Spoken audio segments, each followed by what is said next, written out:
thought a wedding was supposed to be the happiest day of a woman's life. Mine began with whispers and ended with laughter. The church smelled of roses, the air heavy with perfume and candle smoke. I held my bouquet so tightly, the thorns might have pierced through if not for the ribbon. Every step I took down the aisle, I forced myself to breathe, to smile, to believe. But then I saw Marcus, my husband-to-be, standing at the altar, handsome, confident, with a smile that wasn't for me, but for the crowd. He leaned toward Selena, my cousin and maid of honor, and I caught it, the curl of her lips, the smirk, the gleam in her eye. When the priest spoke the vows, Marcus slipped in a line that wasn't part of the ceremony. He chuckled and said loudly enough for the guests to hear, "I guess Isabel is lucky I finally settled down." Who else would take her? The room erupted. Laughter, actual laughter, rolled across the pews. My uncle slapped his knee.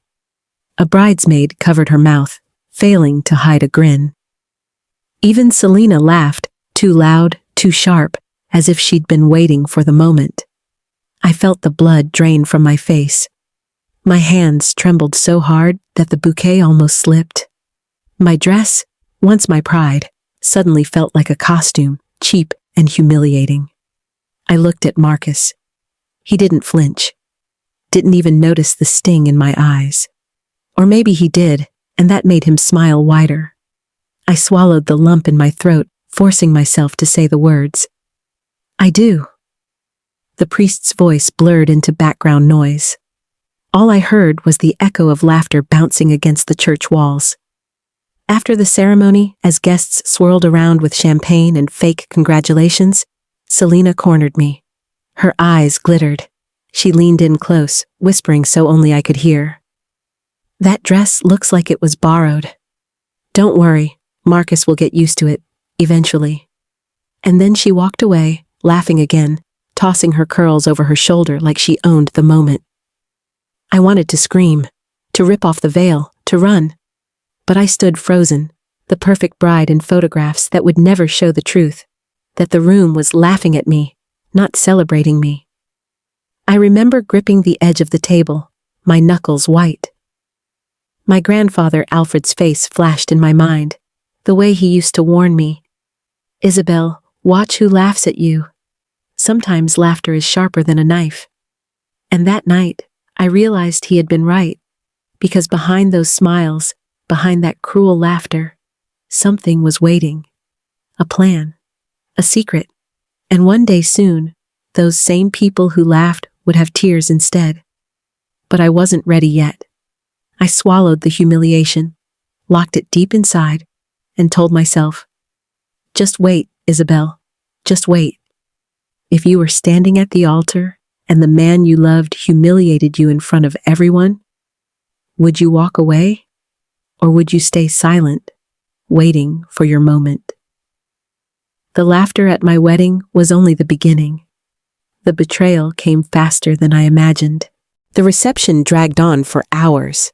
Smiles, toasts, clinking glasses, but the only thing echoing in my head was the laughter from the altar. Every time Marcus leaned into a guest, I felt their eyes flick back at me, their smiles curling like they knew some inside joke I didn't. By the time we slipped away to the bridal suite, my body felt hollow. I told myself, this is our night. Maybe he'll be different once we're alone. The door closed behind us. The hotel suite smelled of roses and champagne, petals scattered on the bed. I turned to him, nervous, hopeful. Marcus barely looked at me. He tossed his jacket on a chair, loosened his tie, and grabbed his phone. "Give me a minute, Isabel. Some work came up on our wedding night." I laughed softly, trying to make light of it. "Marcus, you can't even give me one evening without business?" He smirked, scrolling through his phone. "Trust me, this is business." His thumbs danced quickly across the screen. A moment later, his phone buzzed. He turned away from me, holding it close, whispering, I froze. His voice was low but playful. And then, laughter. A woman's laughter. Muffled, but I knew it. Selena. I recognized the sharpness of it, the way it pierced through silence like glass breaking. My chest tightened. My wedding night, our supposed beginning, was reduced to him whispering with her. I sat on the edge of the bed, staring at the petals that suddenly looked ridiculous, like the setup for a play I wasn't invited to perform in. Minutes passed. He chuckled again, murmuring something about, "Not tonight," and, "We'll meet soon." I finally said quietly, "Who is it?" He glanced at me with a smirk, the kind people wear when they know they hold the power. "Relax, Isabel. Don't start your jealous wife routine already. It's just a friend." My voice cracked. "A friend who laughs like that?" He didn't answer. Instead, he slid his phone into his pocket and walked toward the minibar. "You really need to lighten up. Tonight's about celebration, isn't it? Celebration." The word burned my throat. He poured himself a drink, not even offering me one. He sat in the armchair, sipping slowly, staring at the city lights outside the window as if I weren't in the room. I wanted to scream, to demand answers, to tear the phone from his hands. But I just sat there, gripping the sheets, because deep down I knew, if I pushed now, I'd only look more pathetic. And that's exactly what Selena wanted. The clock ticked past midnight. My wedding night ended with Marcus asleep in the armchair, the phone still glowing on the table beside him. I couldn't sleep. My mind replayed Alfred's words again. "Watch who laughs at you, Isabel."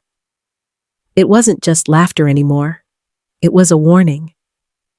I picked up his phone, just for a second, my heart pounding so hard I thought it would break my ribs. The screen lit up. A single message glowed on top of the notifications. From Selena. "Wish you were here instead." My hands shook. I set the phone back down before I dropped it. I crawled into bed, pulling the covers over my head, tears soaking the pillow. I told myself I'd remember this moment, etch it into my bones. Because one day, this humiliation would turn into fire, and that fire would burn them both.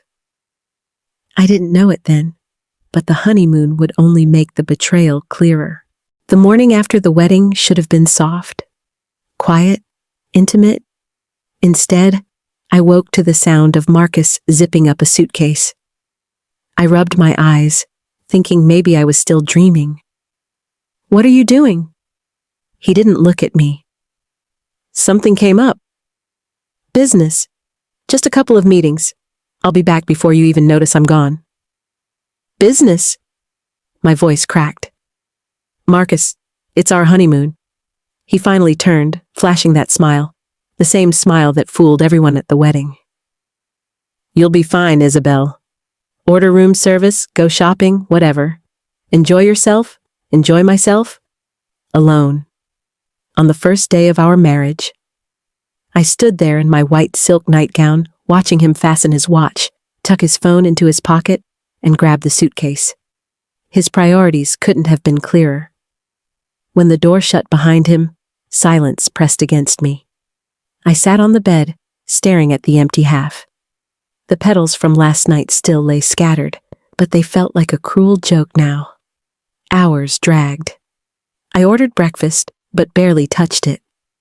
By evening, I scrolled aimlessly through social media, hoping to distract myself. That's when I saw it. Selena's post. She was in the same city, same skyline behind her, same hotel district.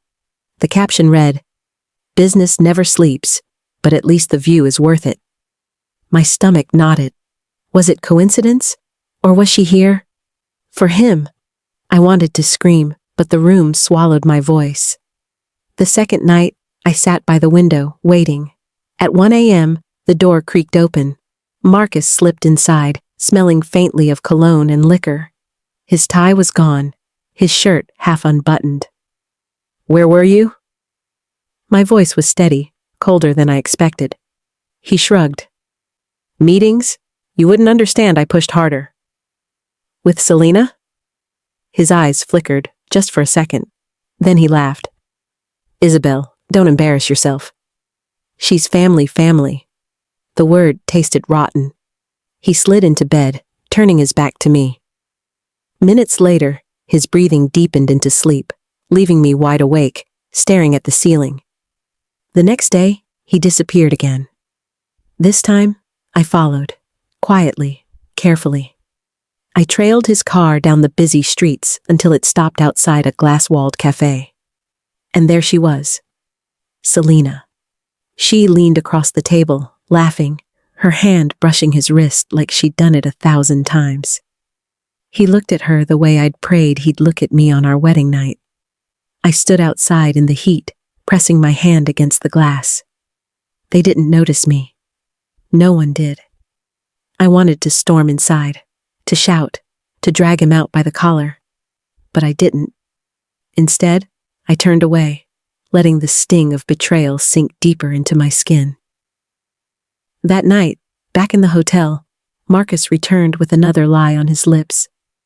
Tomorrow, I'll need to handle some property discussions. We'll cut the honeymoon short. It's better this way, property discussions. My grandfather Alfred's estate. And suddenly, it all made sense. The wedding, the laughter, Selena's smirks, Marcus's urgency.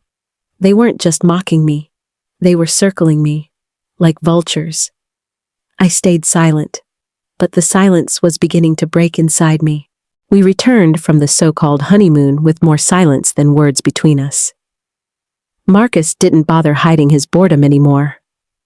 He spent most mornings on the phone, afternoons in meetings, and evenings with a drink in his hand. One evening, he came home with a folder tucked under his arm. He placed it on the table in front of me like it was a gift. Isabel, he said smoothly, now that we're married, it's time we take the next step. We should combine our finances. It's what real couples do. I frowned. Combine? He slid the papers toward me. Joint accounts. Access to investments. Streamlined. Efficient. It shows trust. That word, trust, rang bitter in my ears. How could he say it when every smile felt like a lie? I don't know, I whispered. My grandfather's estate. Alfred wanted things kept simple. Marcus leaned closer, his smile tightening into a warning. Isabel, you can't keep living in the past. You're my wife now. Your money is our money. Unless you don't trust me? It was a trap. If I said no, I'd look suspicious, defensive. If I said yes, I'd hand him exactly what he wanted. Before I could answer, Selena walked in. She always found excuses to drop by. She plopped herself on the couch, glancing at the papers with a knowing smirk. Isabel, she said sweetly, don't you think Marcus is right? You're lucky to have someone handling all those boring details for you. Honestly, I wouldn't want to deal with it either. Her words stung. The way she emphasized lucky, like Marcus had done at the wedding. It was their favorite joke. I stared at the papers, my hands trembling. Marcus tapped his pen on the table. Come on, Isabel. Sign here. It's just a formality. My mind raced. I remembered Alfred's words. Don't rush to sign what others put in front of you. Paper can bleed you faster than knives.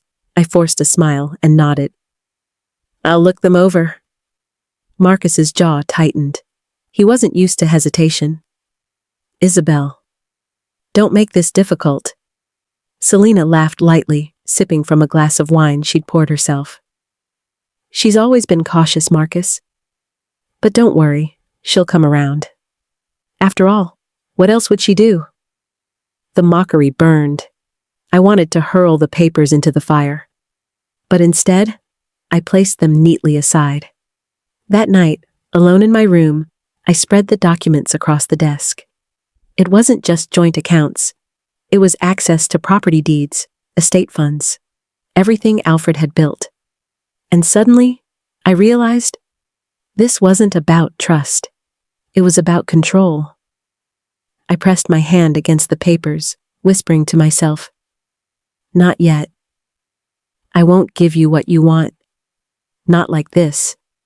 But Marcus wasn't going to stop asking, and Selena wasn't going to stop laughing until I was stripped bare. I didn't know it then, but those signatures would soon decide everything. If you were in my place, facing a husband who demanded joint accounts and a cousin who mocked every hesitation, would you sign to keep the peace? Or would you resist and risk open war? The signatures weren't the only knives at the table. The family dinner that followed cut even deeper. The dinner was supposed to be a celebration, a gathering of family and friends to welcome me into married life. But I knew better. With Selena on the guest list, nothing ever felt like celebration. The long oak table was lined with candles and crystal glasses. Laughter bounced off the high ceilings, too loud, too sharp.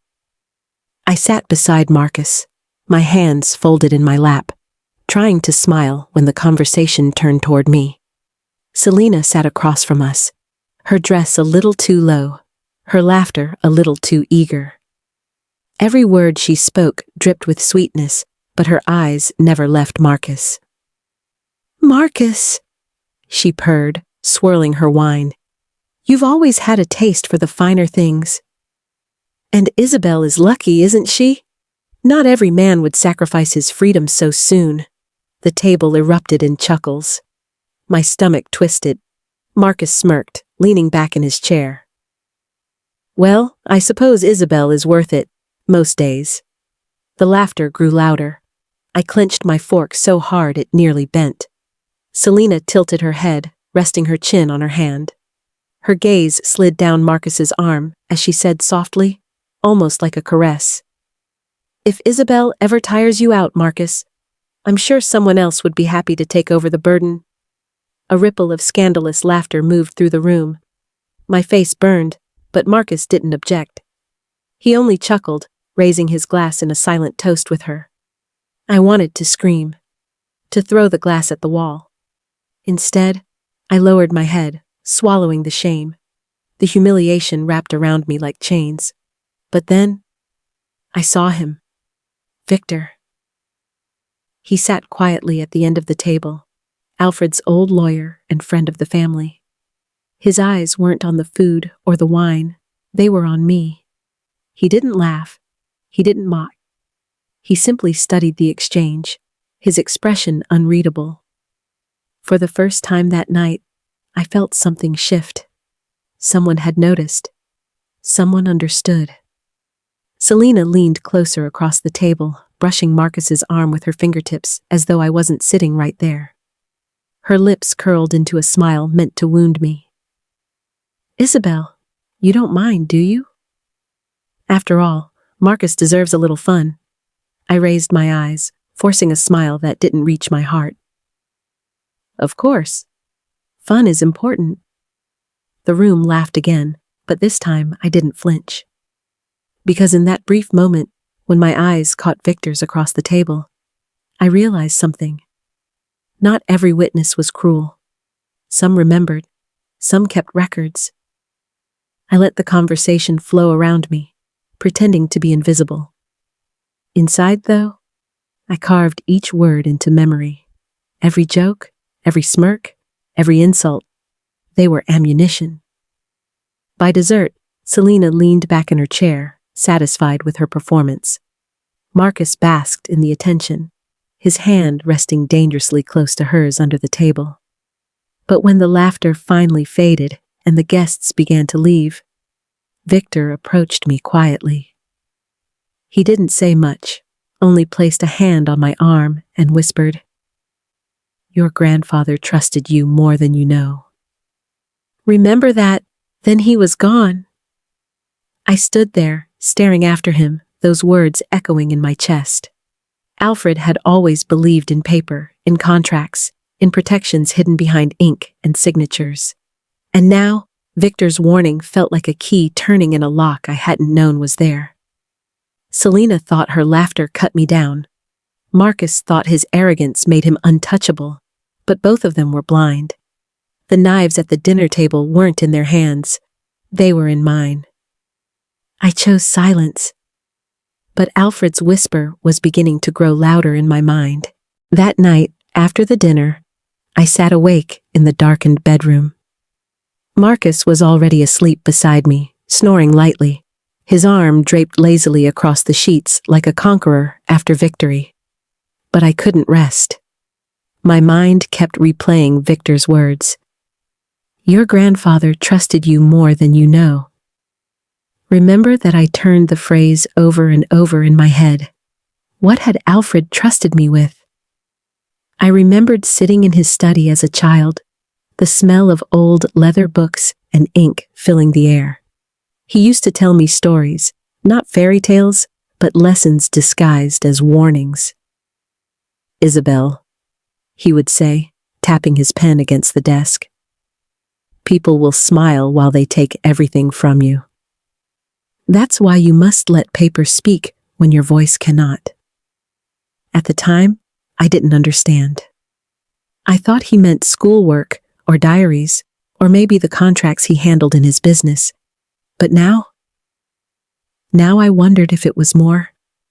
The laughter at my wedding, the cruelty at dinner, Marcus's demands for my signature, all of it seemed to fit into Alfred's warnings. I rose quietly, slipping into the study that had once been his. Dust clung to the shelves. His chair still sat in the corner, untouched since the funeral. I opened drawer after drawer, searching for something, anything, that would explain Victor's words. Receipts, old contracts, letters. And then, tucked into a leather-bound ledger, I found a folded note in Alfred's handwriting. To Isabel. When the voices laugh louder than love, trust the envelope. My hands shook. What envelope? Where? The next day, I confronted Victor, though carefully. We met outside the courthouse, where he often spent his mornings. I approached him nervously, clutching the note. Victor, I whispered, what did you mean last night? My grandfather? He left me something, didn't he? Victor studied me for a long moment before answering. Alfred was a man who believed in preparation. He knew greed has a way of finding its way into families. There is indeed something, but it's not to be opened lightly. My heart hammered. Where is it? He placed a hand on his briefcase. Safe, waiting. He gave strict instructions. It should only be revealed when the time is right. And Isabel? That time isn't far away. I felt the weight of his gaze. He wasn't smiling, but there was something in his eyes, a glimmer of protection, maybe even pity. For the first time since the wedding, I felt a flicker of hope. That evening, Selena appeared at the house again, as if she owned the place. She walked through the door carrying a bottle of wine, her smile sharp. I thought we could celebrate, Isabel. You know, as family, Marcus kissed her cheek in greeting, too comfortable, too familiar. My stomach turned. I sat silently as they laughed together, pretending I was invisible. But in my pocket, Alfred's note burned like a coal. The envelope.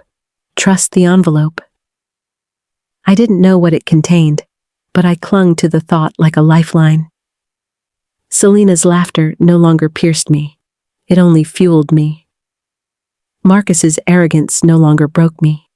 It only confirmed what I already knew. They thought they were circling me, waiting for me to collapse. But Alfred had left me something stronger than their mockery. Paper, contracts, proof. The knives they used against me were sharp. But the one Alfred left me? It was sharper still. The laughter wasn't finished yet. On my birthday, they turned cruelty into entertainment. Birthdays were supposed to feel warm, celebratory, full of love. Mine felt like a performance, and I wasn't even cast as the lead. Marcus insisted on hosting a party at the country club, our first event as husband and wife since the wedding. He claimed it was to show me off properly, but I knew better. It was another chance to parade me like a prize he didn't value. When I arrived, I noticed the decorations. Sleek, elegant, but impersonal. Nothing reflected me. No favorite colors, no familiar flowers. Instead, the theme screamed Selena. Silver and black, her signature style, as if the night were hers. Guests crowded around, glasses of champagne in hand. Laughter rang out, but it wasn't friendly. It was sharp, mocking. I caught fragments of whispered jokes. Do you think she knows? She looks so plain compared to Selena. Marcus could have done better. Selena floated through the room like a queen, hugging guests, smiling for photos. She leaned in close to Marcus, her hand brushing his arm as though she belonged there. And nobody questioned it. Halfway through the night, Marcus clinked his glass. Ladies and gentlemen, thank you for coming to celebrate my wife's birthday. I smiled faintly, waiting for something kind, just one acknowledgement. But then, his words twisted. Isabel is many things. She's quiet, reserved, sometimes too naive, but we love her for it, don't we? The crowd chuckled. My face burned. He went on, each sentence sharper than the last. She's learning the ropes of being in our world. Still needs guidance, of course, but with Selena and me by her side, I'm sure she'll manage. With Selena and me. The room erupted in laughter, applause. Someone shouted, "To Selena, the real star tonight!" And glasses clinked again. I stood frozen, my smile brittle. It was supposed to be my birthday, but somehow it had been rewritten into Selena's coronation. Selena stepped forward, holding a velvet box. A gift from both of us, she purred, handing it to me. Inside was a necklace, beautiful, yes, but cold. I could feel the message beneath the jewels. You are nothing without us. You are dressed by us, defined by us, diminished by us. The guests watched, waiting for my reaction, hungry for more humiliation. I closed the box gently and whispered, "Thank you." Nothing more. Their laughter rippled again, mocking my meekness. But inside, I wasn't breaking. I was memorizing. Every insult, every smirk, every careless word Marcus and Selena let slip while believing I was powerless. Because Alfred's note still lingered in my mind. When the voices laugh louder than love, trust the envelope. That night, after the guests left, Marcus collapsed on the couch, drunk on wine and attention. Selena lingered by the door, smirking. You held up well, Isabel, she said lightly. I almost thought you'd cry. I met her eyes. For once, I didn't look away. Crying isn't weakness, Selena. It's remembering. Her smirk faltered for just a second. When they finally left me alone, I sat in silence. The house echoed with emptiness, but my resolve was louder than their cruelty. This wasn't just about survival anymore. This was about justice. Alfred had armed me with something they didn't know existed. And if I could endure their birthday spectacle, I could endure anything. Until the day their laughter turned into tears. If your own husband and his mistress mocked you at your birthday party in front of everyone, would you explode in the moment or stay silent and wait for revenge later? But silence wasn't always safe. The next week, I overheard a conversation that shattered the last thread of doubt I had about Marcus and Selena. It happened on an ordinary Tuesday, when silence should have been my friend. Marcus had left early for a meeting, and I assumed Selena was busy elsewhere. I wandered into Alfred's old study, still chasing whispers of answers. The house was so quiet, I could hear the ticking of the grandfather clock in the hall. And then, voices. I froze. They were faint, muffled, coming from the sitting room just below me. The vent above Alfred's desk carried their conversation up like a funnel. Marcus's voice, sharp, dismissive. She's slower than I thought. She'll sign whatever I put in front of her soon enough. Selena's laugh followed, low and cruel. Of course she will. Isabel has no spine. She sat through her own birthday party without a word. You should have seen her face. Pathetic. My stomach knotted. I pressed closer to the vent, barely breathing. Marcus again. Once the paperwork's done, the estate is mine. The properties, the accounts, everything Alfred left her. And then... There was a pause, then Selena's voice dripping with satisfaction. Then she's out of the picture. Finally. You and I can live openly without this charity project tagging along. Charity project. That was what I was to them. Not a wife, not family. Just an obstacle between them and Alfred's legacy. I covered my mouth to keep from gasping. My hands trembled against the desk.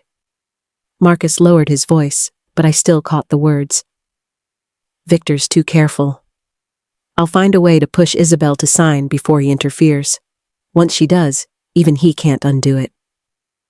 Victor. My chest tightened. They knew about him.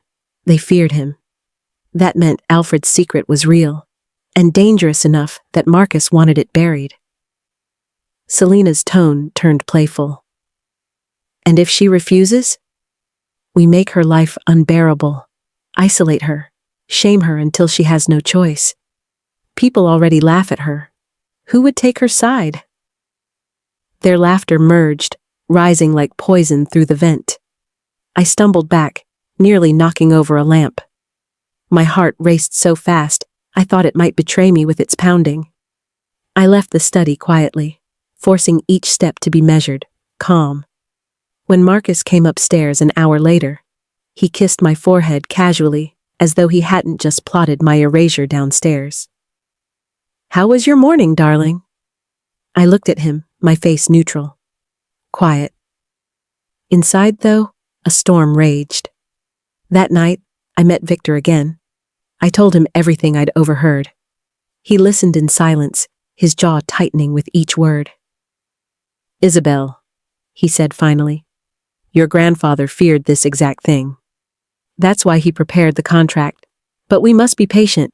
If Marcus believes you suspect nothing, his arrogance will be his undoing. I nodded, gripping the folded note in my pocket. Patience. Silence. Two weapons Marcus and Selena would never understand. But as I lay in bed beside Marcus, staring at the ceiling, I whispered into the dark. You think I'm spineless, but you've mistaken stillness for surrender. I wasn't surrendering. I was waiting. And when the time came, Alfred's voice would speak louder than their laughter. The right moment came sooner than I expected, when a document meant to trap me nearly sealed their victory. It was a rainy Thursday afternoon when Marcus came home early. He carried a briefcase, his face glowing with that smug self-satisfaction I'd grown to dread. He kissed my cheek mechanically, like an actor rehearsing a role, and set the case on the dining table. Isabel, darling, he began, I have some documents we need to review. Just routine, nothing complicated.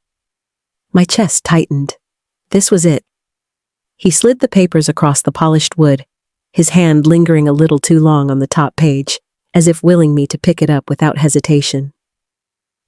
It's about managing the estate more efficiently. You know, consolidating assets, reducing tax burdens. That sort of thing I flipped through, careful not to let my trembling fingers show. Words blurred into legal jargon, but key phrases leapt out. Transfer of authority, full decision-making power, irrevocable management rights. In simpler terms, signing this would hand everything over to Marcus. I looked up at him, forcing a faint smile. You think I understand all this? He chuckled. That's why you have me. You don't need to worry about the details. Selena appeared then, as if summoned by greed itself. She leaned casually against the doorway, sipping a glass of wine. Isabel, you should sign. It'll take the burden off your shoulders. Honestly, It's better this way, better for them. I placed the papers down, tilting my head. And what if I'd like Victor to look at these first? He's my grandfather's lawyer. Marcus's smile twitched. Victor complicates things. He overthinks. Trust me, Isabel, this is simple, Selena smirked. You don't want to seem ungrateful, do you? Marcus is trying to protect you. The word ungrateful cut deep, echoing the laughter at my wedding, the taunts at my birthday. They wanted me small, silent, and pliant. I folded my hands calmly. I'll sign. But not tonight. I like to sleep on things. Marcus studied me, suspicion flickering behind his eyes, but Selena nudged him, whispering, Let her think she has control. She'll sign tomorrow.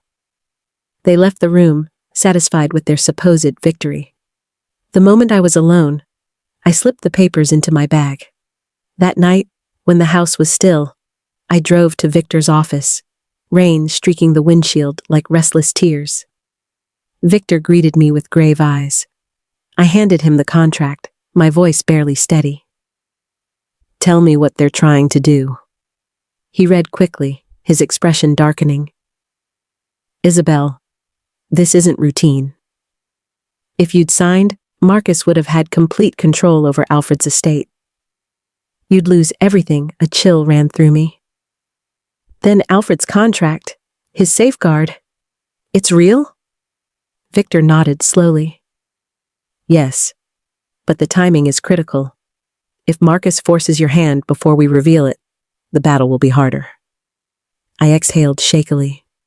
The paper Alfred left me was still hidden, waiting. Victor slid the manipulated contract back across the desk. Keep it. Pretend to hesitate. Make Marcus believe you're close to giving in. The more confident he feels, the harder his fall will be. When I returned home, Marcus was waiting in the living room, firelight flickering across his face. He looked up from his glass of scotch, studying me like a hunter watching prey. So, did you read it? I forced a yawn. Yes, I'll look again tomorrow. He smiled thinly. Good girl. I went upstairs, my heart pounding. He thought he'd cornered me, thought the trap was closing. But what he didn't know was that Alfred had left me a different contract, one that would turn their triumph into ashes. Marcus believed he held the pen of power. But the next move was Alfred's, not his. The next morning, I walked into Victor's office with eyes hollow from sleeplessness. The contract Marcus had given me sat heavy in my bag, like a venomous snake waiting to strike. Victor motioned for me to sit. His expression was serious, but not hopeless. That steadiness gave me strength. He laid a thick envelope on the desk between us. The paper was worn, the edges sealed in wax with Alfred's family crest pressed deep into the crimson. My throat tightened. Isabel, Victor began softly. This is what your grandfather left. He instructed me to keep it sealed until Marcus revealed his hand. You've endured his games long enough. I believe the time has come. My fingers brushed the wax, trembling. What is it? Victor leaned back, folding his hands. A contract. Alfred foresaw betrayal. He crafted this with precision, airtight, undeniable.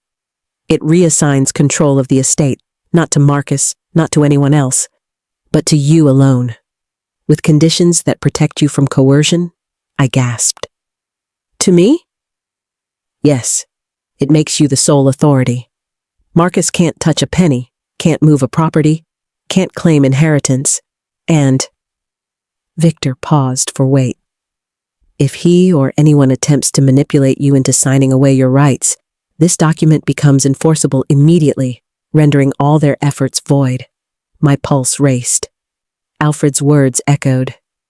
Let paper speak when your voice cannot. Victor's eyes sharpened. But there's more. He left a codicil, an addition, that specifically mentions Marcus. I swallowed hard. What does it say? Victor opened the contract carefully and read aloud. Should Marcus Blackwell, or any relation by marriage, attempt to acquire Isabel's inheritance through intimidation, deception, or legal trickery, said party shall be disqualified from all claims to the estate. My breath caught. Alfred had named Marcus directly. He had known. Tears blurred my vision, but not of weakness, of vindication. Alfred hadn't left me defenseless. He'd left me armored. Victor continued, voice calm but firm. This is your shield, Isabel. But be careful. Marcus doesn't know it exists. The power of this contract lies in timing. When he believes he's won, when he's convinced you're trapped, that is when we reveal it. I nodded slowly, gripping the arm of my chair. The thought of waiting, of pretending longer, was unbearable. Yet I knew Victor was right. A premature reveal would give Marcus and Selena time to twist the story, to spin lies. I whispered, so I have to let them think I'm weak. Victor's gaze softened. Not weak. Patient. Strength sometimes looks like silence. As I left his office, the envelope carefully hidden in my coat, a strange calm settled over me. For the first time in months, the weight of fear lifted. That evening, Marcus returned home with another round of papers. He spread them across the dining table, his voice dripping with false charm. You've had time to think, darling. Shall we finalize everything? I looked at him, my face serene, almost submissive. Maybe tomorrow. His smirk widened. He thought victory was within reach. Selena, perched at his side, raised her glass to me. Tomorrow, then. To new beginnings. They clinked glasses, laughter echoing. But I didn't hear their laughter anymore. I only heard Alfred's voice, steady as ever. People will smile while they take everything from you. That's why you must let paper speak. And soon, Alfred's paper would speak louder than Marcus's lies. If you discovered your late grandfather had prepared a secret contract to protect you, would you reveal it immediately, or wait until your enemies dug their own grave? Tomorrow, Marcus thought he would hold the pen, but it would be Alfred's signature that rewrote everything. Marcus loved theatrics, and that night was no different. He arranged a grand dinner at the Blackwell estate, inviting not just close relatives, but also influential friends, bankers, business partners, neighbors whose whispers carried weight. It wasn't a gathering, it was a stage. When I entered the dining hall, all eyes turned to me. I could feel their gazes, measuring, mocking, waiting for my stumble. Selena, dressed in crimson, swept across the floor like a queen. She kissed Marcus's cheek openly, though I stood only feet away. Tonight is important, Marcus murmured to me as he pulled out my chair. His hand gripped my shoulder, too tight to be affectionate. No hesitation. You'll sign after dessert? The words made my skin crawl, but I kept my face calm. Alfred's envelope pressed against my ribs inside my coat, reminding me I wasn't defenseless. Dinner unfolded with false laughter, with clinking glasses and shallow compliments. Every toast was another dig at me. To progress. To stronger leadership. To family unity. Their coded language disguised betrayal as celebration. Finally, Marcus rose. He held up his glass, his smile gleaming. Ladies and gentlemen, thank you for joining us. Tonight, we witness a new chapter. My wife, Isabel, will officially entrust the estate into my care, for efficiency, for security, for the future. Applause erupted. My hands clenched under the tablecloth. Marcus signaled a servant, who carried forward a polished leather folder. He placed it in front of me with exaggerated care, the way one might present a crown jewel. Isabel, darling, just sign here. Show everyone your trust. The room fell silent, all attention on me. Selena leaned forward, eyes glittering, whispering, "Don't embarrass yourself this time." I opened the folder slowly, scanning the familiar pages Victor had warned me about. The trap was set. My lips parted, and for a moment, I let the silence stretch. Then I said softly, "I'll need my lawyer present." The room rippled with murmurs. Marcus's smile faltered. "Lawyer? Isabel, this is a family matter?" Selena scoffed. "Honestly, Isabel, you make everything dramatic. Just sign. You wouldn't understand the documents anyway." I lifted my gaze, steady. "That's why I need Victor here." To explain what I don't understand, Marcus's jaw tightened. He leaned closer, his voice a low hiss only I could hear. "You'll regret this." I met his eyes, calm as steel. "Maybe. But not tonight." Before anyone could speak further, Victor himself entered through the side door. He'd insisted on being nearby in case Marcus tried this very spectacle. His arrival silenced the room. "Good evening," Victor said smoothly, stepping forward with his briefcase. "I hear there's business on the table." "Perhaps I should take a look." Marcus's face turned pale, but he forced a laugh. "Victor, you weren't invited." "No," Victor replied, snapping open the briefcase. "But Alfred invited me long ago. And he left something that must be read before Isabel signs anything." Gasps echoed around the hall. Selena stiffened. Marcus's hand clenched the back of my chair. Victor placed Alfred's sealed contract on the table, the wax crest glinting under the chandelier. The room leaned in as though the paper itself held power. "This," Victor declared, "is Alfred Blackwell's final directive. And it changes everything. Marcus thought the night would end with my surrender. Instead, it began with Alfred's voice rising from the grave. The room grew heavy with silence, broken only by the faint crackle of the fireplace. Every guest leaned forward, curiosity sharpening into tension. Victor held Alfred's sealed envelope high. "This is not mere paper. This is Alfred Blackwell's safeguard, his words, his will, his shield for Isabel." Marcus laughed too loudly, the sound brittle. "This is absurd. Alfred died months ago. His estate is already settled." But Victor shook his head. "Not quite. Alfred anticipated fraud. He prepared this as a living addendum.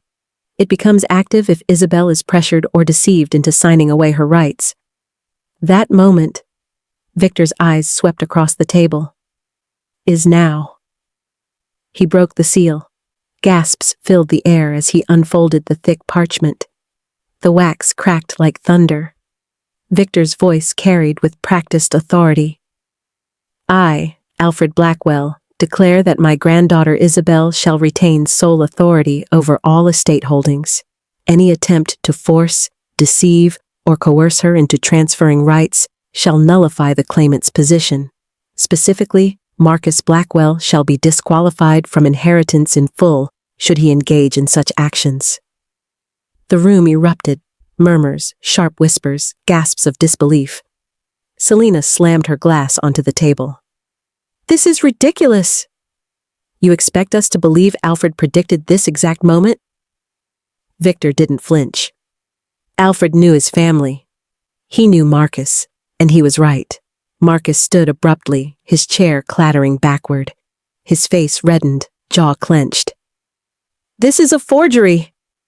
"Isabel must have conspired with you," I finally spoke, my voice steady despite my racing heart. "Marcus, I didn't forge anything. Alfred left this because he knew what you'd try to do. He warned me in his own handwriting. He trusted me to wait for this day." Victor laid the original note, Alfred's personal letter, beside the contract. Its familiar scrawl was unmistakable. Guests leaned in, whispering, proof upon proof. Marcus's confidence cracked. I watched his mask crumble in front of the very audience he'd assembled to humiliate me. One guest, a banker with sharp eyes, muttered, "If this stands, Marcus, your position is compromised." Completely, Selena's lips tightened into a sneer. She grasped Marcus's arm. "Don't let them do this." "Fight it!" Victor's tone sliced through her desperation. Fight the words of Alfred Blackwell? The courts won't entertain it. His seal, his signature, his foresight, ironclad.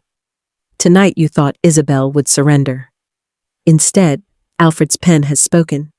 The applause Marcus had expected twisted into judgmental silence. Every face turned toward him, not with admiration, but with suspicion and disdain. He hissed at me under his breath, venom laced in every syllable. You think you've won? You've humiliated me in front of everyone. You'll pay for this, Isabel. I held his gaze, unblinking. No, Marcus. Tonight, the laughter isn't mine to carry, it's yours. The guests began to rise, uncomfortable, murmuring their excuses to leave. What had been meant as Marcus's victory banquet was dissolving into his public disgrace. Victor carefully gathered Alfred's contract, sealing it back into his case. It will be filed in court tomorrow, he announced. From this moment forward, Isabel alone controls Alfred's legacy. Selena's eyes burned into me like daggers. Marcus stood rigid, fists trembling at his sides. Their empire of mockery, built on lies and arrogance, had cracked before their audience. And yet, as I looked at them, I knew this wasn't the end. They would not walk away quietly. Betrayal rarely does. Marcus and Selena's humiliation was only the beginning. Their revenge was yet to come. The days after the dinner were eerily quiet. Too quiet. Marcus no longer paraded around the estate with smugness. Selena didn't visit openly. Instead, whispers and slammed doors replaced their laughter. I could feel the storm brewing, waiting for its moment. Victor warned me. They won't accept defeat, Isabel. People like Marcus never do. They'll double down, even when the ground has already swallowed them. He was right. One evening, Marcus cornered me in the study. His eyes were bloodshot, his jaw tight with rage. You embarrassed me in front of everyone. Do you understand what you've done? I kept my voice calm. I protected what Alfred left me. That's all. Selena appeared from the shadows, her smile sharp as ever. She carried a stack of papers. You think you've won, Isabel, but you haven't. We have something you can't escape. She slapped the documents onto the desk. They were doctored ledgers, forged to suggest I had mismanaged Alfred's funds, siphoning money for myself. Fraud, criminal allegations. My stomach dropped, but I forced my face to stay still. Marcus leaned close, whispering like a snake. If you don't step aside willingly, we'll take this to court. Imagine the headlines. Naive widow squanders inheritance. Even if you're innocent, reputation is everything. You'll be ruined. Selena laughed softly. You'll be a ghost before long. No one will take your side for a heartbeat. Fear clawed at me. But then I remembered Alfred's letter. Let paper speak. I stood, gathering my composure. If you're so confident, take it to court. Let's see which papers speak louder, yours or Alfred's. Marcus's face darkened. You're bluffing. No, I said firmly. You are. Victor had anticipated something like this. The next day, we filed Alfred's contract officially, along with proof of Marcus and Selena's forged documents, emails, edits, hidden traces Victor's investigators had uncovered quietly over weeks. When the hearing came, Marcus walked in with Selena at his side, their confidence thin but unbroken. They presented their false accusations with theatrical indignation. But then, Victor stood. Calm, precise. He revealed Alfred's sealed contract. He revealed the evidence of forgery. And finally, he revealed recordings of Marcus and Selena discussing how they would make Isabel's life unbearable if she didn't sign. The courtroom shifted instantly. Gasps, shocked murmurs, the judge's sharp gaze pinning Marcus in place. Selena paled, her mask cracking. Marcus stammered, insisting it was all lies, but his voice rang hollow. The judge dismissed their claims in minutes, ruling Alfred's contract binding and their actions malicious. Marcus's inheritance rights, all of them, were stripped.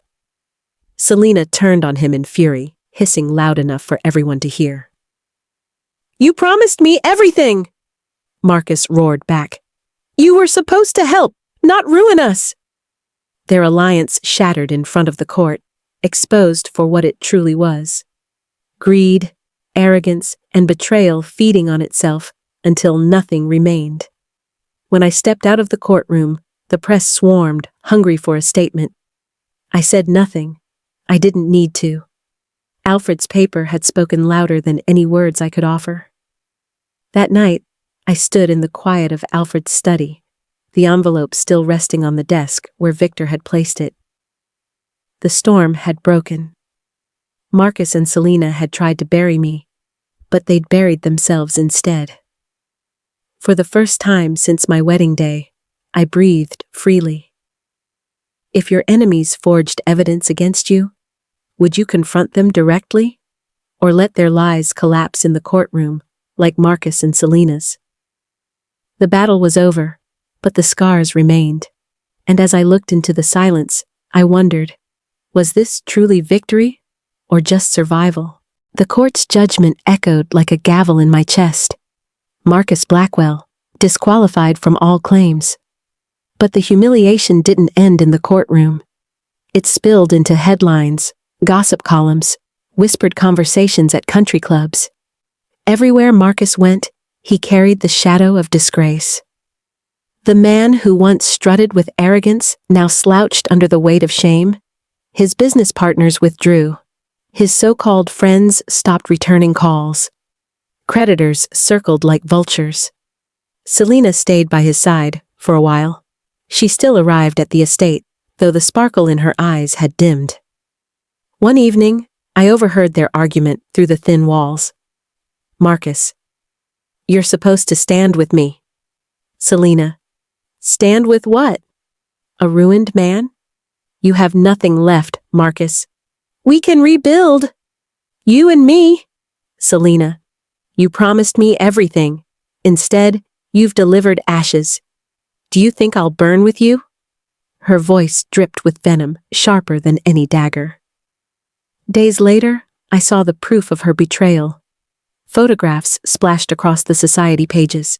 Selena on the arm of one of Marcus's former allies, a wealthy investor who had cut ties with him after the scandal.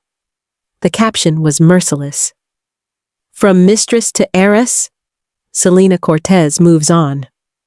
Marcus tore the paper in half when he saw it. His face was red, veins bulging, rage spilling out unchecked. But his fury was powerless now. Without money, without reputation, even his anger seemed pathetic. I found him one evening in Alfred's study, the same place where he once demanded my signature. But now he sat hunched over the desk, surrounded by empty bottles, papers strewn around him. He looked up at me, eyes bloodshot, voice broken. "You did this. You ruined me." I didn't flinch. "No, Marcus. You ruined yourself. Alfred warned me about men like you. He knew greed eats everything, even love, even family." He laughed bitterly. "Family? Do you think you've won? You're alone in this house, Isabel. Alone with your papers?" Perhaps he was right. The victory felt hollow. But Alfred's foresight had saved me from ruin, and that truth steadied me. Marcus stumbled out of the study, his figure shrinking with every step. Later that night, I saw him drive away, Selena's betrayal cutting deeper than any wound I could have delivered myself. Weeks passed, and word reached me through whispers. Marcus had left the city, penniless, abandoned. Selena was already engaged to her new benefactor, her betrayal sealed with another glittering diamond. It struck me then, Marcus had spent months trying to strip me of dignity, of security, of worth. But in the end, the one person he trusted had stolen the last thing he had left. Pride. Alfred's contract had been my salvation. Selena's betrayal had been Marcus's destruction.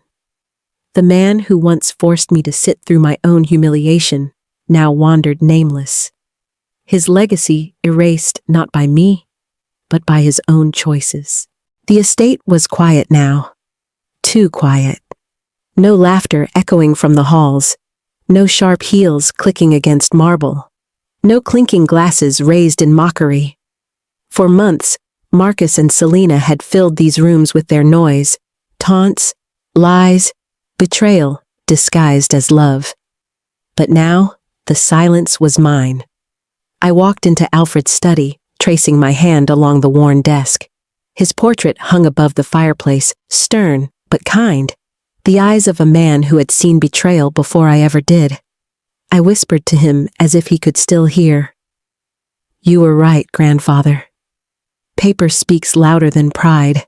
The contract that had saved me rested safely in Victor's hands, filed and sealed in court. Marcus had lost everything. Selena had traded him for richer prey.